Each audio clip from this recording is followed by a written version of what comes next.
Government വാഗ്ദാനം ചെയ്ത കാര്യങ്ങൾ എങ്ങനെ നടപ്പിലാക്കണമെന്ന് ഞങ്ങൾ സീരിയസ് ആയിട്ട് ആലോചിച്ചുകൊണ്ടിരിക്കുകയാണ്.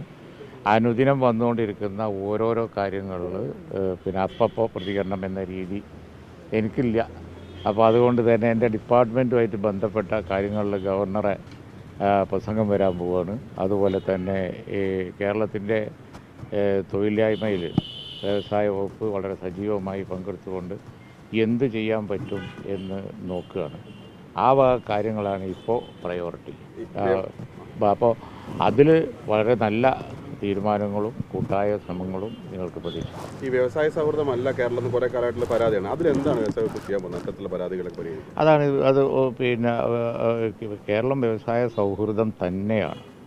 ചില പൊല്യൂട്ടിങ് അതുപോലെ തന്നെ വലിയ പരിസ്ഥിതി പ്രശ്നങ്ങൾ ഉണ്ടാക്കുന്ന അത്തരം വ്യവസായങ്ങൾ ക്രിട്ടിക്കലി പോപ്പുലേറ്റഡ് ആയതുകൊണ്ട് ചില പ്രശ്നങ്ങളുണ്ട് എന്ന് പറയുന്നത് ശരിയാണ്.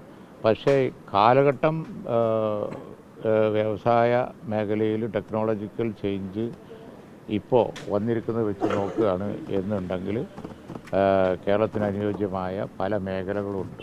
ഇപ്പോൾ ഇൻഫർമേഷൻ ടെക്നോളജി, ആർട്ടിഫിഷ്യൽ ഇൻ്റലിജൻസ്, അതുപോലെ തന്നെ ഫുഡ് ടെക്നോളജി, അതുപോലെ പിന്നെ അങ്ങനെ ഒരുപാടുണ്ട്. അതിലൊക്കെ കേരളത്തിന് വലിയ ശക്തിയുണ്ട്. പാരിസ്ഥിതിക പ്രശ്നങ്ങളൊന്നും ഉണ്ടാക്കാത്ത ഒരുപാട്, എന്നാൽ തൊഴിലവസരങ്ങൾ ധാരാളം ഉണ്ടാക്കുന്ന ഒരുപാട് മേഖലകളുണ്ട്. അതിനെ സംബന്ധിച്ച് പിന്നെ നമ്മൾ സീരിയസ് ആയിട്ട് ആലോചിച്ചുകൊണ്ടിരിക്കുക. അല്ല, ആർട്ടിഫിഷ്യൽ ഇൻ്റലിജൻസ് എല്ലാ മേഖലകളിലും പ്രയോഗിക്കാവുന്ന ഒന്നാണ്. അതിപ്പോൾ കമ്പ്യൂട്ടർ ടെക്നോളജിയൊക്കെ വന്ന് അതിൻ്റെ ഉപയോഗം വിവിധ മേഖലകളിൽ വന്നപ്പോൾ ഉണ്ടാക്കിയ ആ ഇനീഷ്യൽ പ്രയാസങ്ങളൊക്കെ തൊഴിൽ നഷ്ടം ഉണ്ടാവുമോ എന്നുള്ള ഇതൊക്കെ ഉണ്ടെങ്കിലും ശരി, ആ ടെക്നോളജി തന്നെ തൊഴിലവസരങ്ങളുണ്ടാക്കും. അങ്ങനെയാണല്ലോ നമ്മൾ പിന്നെ IT കണ്ടത്. IT തുടക്കത്തിൽ ആളുകളുടെ ജോലിയൊക്കെ പോവും, കമ്പ്യൂട്ടർ ജോലിയൊക്കെ പോവും എന്നൊക്കെ പറഞ്ഞിട്ടുണ്ടായിരുന്നില്ലേ. ഇപ്പോൾ വരുന്ന ജോലി മുഴുവൻ ആ മേഖലയിലല്ലേ എന്ന് പറഞ്ഞതുപോലെ പുതിയ ടെക്നോളജി വരുമ്പോൾ പുതിയ തൊഴിലവസരങ്ങൾ അവിടെ ഉണ്ടാവുള്ളൂ. പഴയ ടെക്നോളജി ആരും ഉപയോഗിക്കില്ല. ഇപ്പോൾ മണ്ണെണ്ണ ഒഴിച്ചുള്ള ബസ് ആരെങ്കിലും ഓടിക്കുമോ? ഇല്ലല്ലോ. അതിൻ്റെ ടെക്നോളജി ചേഞ്ച് വരുമ്പോൾ ഇപ്പോൾ പെട്രോൾ ഡീസൽ തന്നെ വേറെ എനർജിയിലേക്ക് ലോകം മാറിക്കൊണ്ടിരിക്കുകയാണ്. അങ്ങനെ ടെക്നോളജികൾ ചേഞ്ച് വരുമ്പോൾ തൊഴിലവസരങ്ങൾ അവിടെ വരുള്ളൂ. അപ്പോൾ അതനുസരിച്ച് നമ്മൾ ചിന്തിക്കേണ്ടി വരും. അപ്പോൾ ഇപ്പോഴത്തെ ഒരു കാര്യം എന്ന് പറഞ്ഞാൽ നമുക്ക് എടുത്തു പറയാനുള്ളത് അതാണ്. കേരളം ഒരുപാട് ഇത്തരം ടെക്നോളജിക്കൽ ചേഞ്ച് വന്ന വ്യവസായങ്ങൾക്ക് സാധ്യത ഉള്ളതാണ്.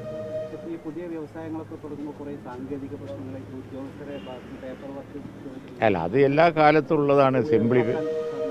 അത് എല്ലാ കാലത്തുള്ളതാണ്. പ്രൊസീജിയറിൽ പിന്നെ ഡിലേ കുറക്കണം എന്നുള്ളത് തീർച്ചയായും കഴിഞ്ഞ ഗവൺമെൻറ് കുറേ കാര്യങ്ങൾ ചെയ്തു വെച്ചിട്ടുണ്ട്. ഫർദറായിട്ട് സിംപ്ലിഫൈ ചെയ്യാൻ നോക്കും. പരിക്കുകളെ ഇനി പേടിക്കേണ്ട.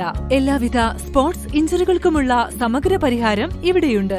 ABC orthopaedic hospital, near Kairali theatre, Calicut road, Manjeri.